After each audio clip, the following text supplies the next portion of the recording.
pick you up at the airport if I'd known what time. All right, Ron. How was the Capitol? Well, it didn't topple.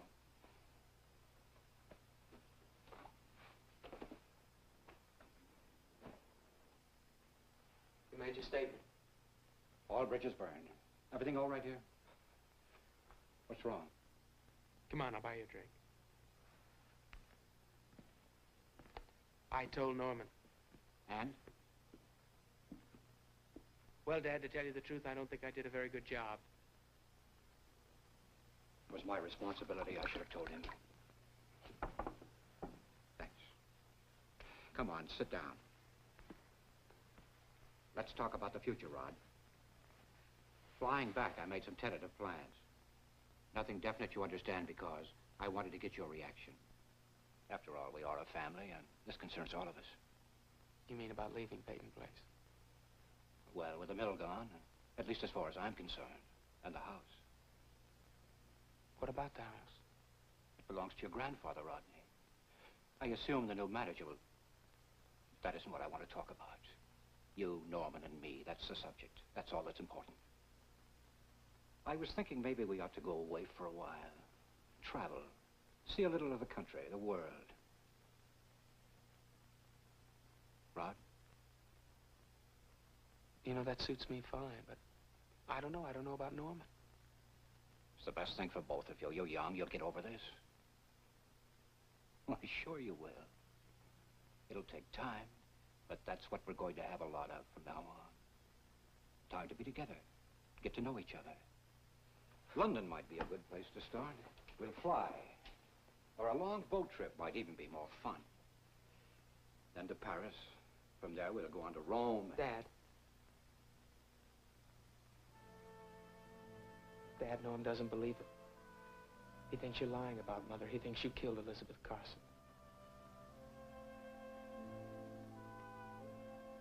And you? What do you think?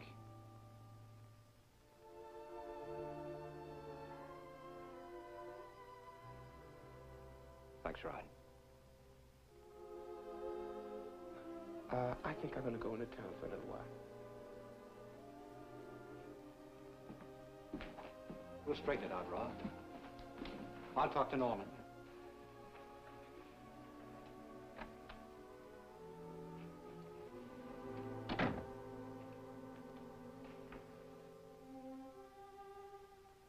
Norman?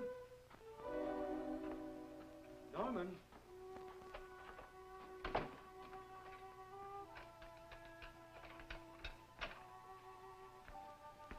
Are you in there, Norman?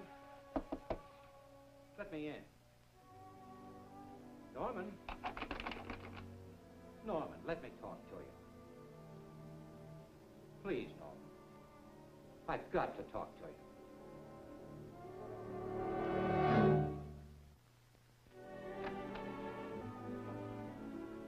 All right, if I come in. Connie, of course. You're 5 minutes late. Well, how did it go today? Well, even better than yesterday. From the looks of that plate, I believe you. Those flowers are lovely. I won't say you shouldn't have done it. That's to remind you that winter doesn't last forever. Betty said she'd bring in a vase for me. Say, Leslie Harrington will phone one of us when he gets back from the Capitol, won't he, to let us know what's happening? You'll get your pardon. I know. So much of my time has been spent waiting. I should be used to it by now. Oh. This is the best I could find. Oh, that's fine, Betty. Thank you. Here, I'll take this. I told you she'd be here. He's been looking for you for the last half hour. That'll be all for now, Miss Anderson. Thank you.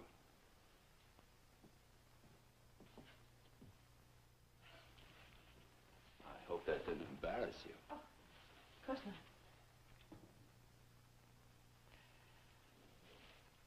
Allison came home last night. It's going to be difficult for a while, but at least we both realize it. I should be sharing this with you. Connie, we have to talk about ourselves. It's too easy for us to talk about Allison. We both know how we feel about her.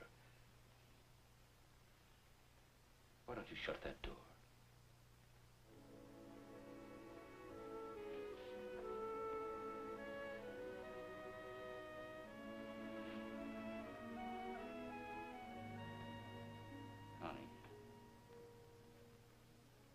past few days, you've done so much for me. You've come to the hospital. You fought to have me cleared. Was that out of sympathy or something more? See? What then? I'm not sure. About me? About myself. Don't stand over there. Come over here.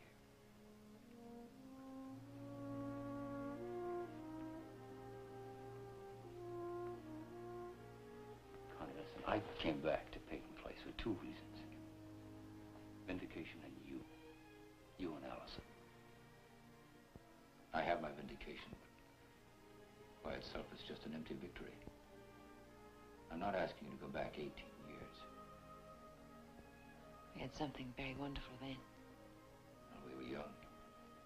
You were very young. Connie, I'm asking you to go forward to something different.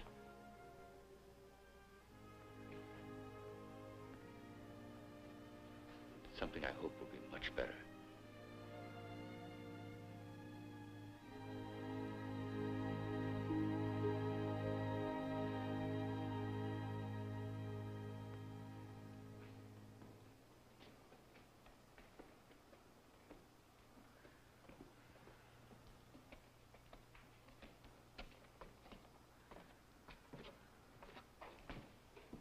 Isn't it beautiful? Yeah, beautiful. Looks just the same as it did last winter, except everything's changed. We've changed. Yes, we have. We came here that first night, remember? And I said I wanted to go everywhere. I wanted to do everything. I wanted to be rich and poor, happy and unhappy. I wanted everything to happen to me. What a childish thing to say. I don't think so. You wanted to experience things so you could write about them. Yeah, but when it did happen, I just wanted to hit out and hurt. I didn't want to write about them. I didn't even want to think about them. Just wanted to get away. I can understand that. That's where I first saw him over there. Who? Elliot Carson. It wasn't like two strangers meeting. It wasn't that way at all. There was some feeling between us, a bond of some sort. I can't explain it, not even to myself, but it was there. If only I'd known then. Known what? That he was my father.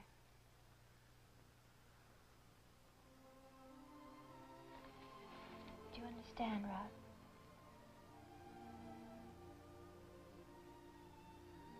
Thank you. What for? Adding my problems to your own. For telling me. When you're hurt, you have troubles. They say you tell someone you feel close to. So, Allison, thank you. You wanted to talk and look at me. I've done all the talking. Was it something about your father, about his resigning from the mill? Yeah. Has he made any plans yet? Oh, I think he'll travel a while, settle down someplace else, start over. What's gonna happen to you? I don't know. But one thing's sure, I'm not going away. I'm staying right here in Peyton Place where I belong. I decided that tonight. Like the stars, we each must follow our own paths. I wonder how many generations have stood here like us and wished on the stars. Stars, I have seen them fall. But when they drop and die, no star is lost at all. From all the star-sown sky. Remember. When things are bad, it helps to remember the good moments. Some things are strong enough to survive the winter, Allison.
Preview from the continuing story of Peyton Place. I'm just an old man who thought he ought to say something to his son on his wedding day. Well, Connie and I have discussed it thoroughly, Dad. Rita, why make a big deal about a kiss? A kiss? Yeah. All right, Norman. I can't very well attend a church wedding without a hat. Let me No, go. I can do it if you just leave me alone. I said leave me alone.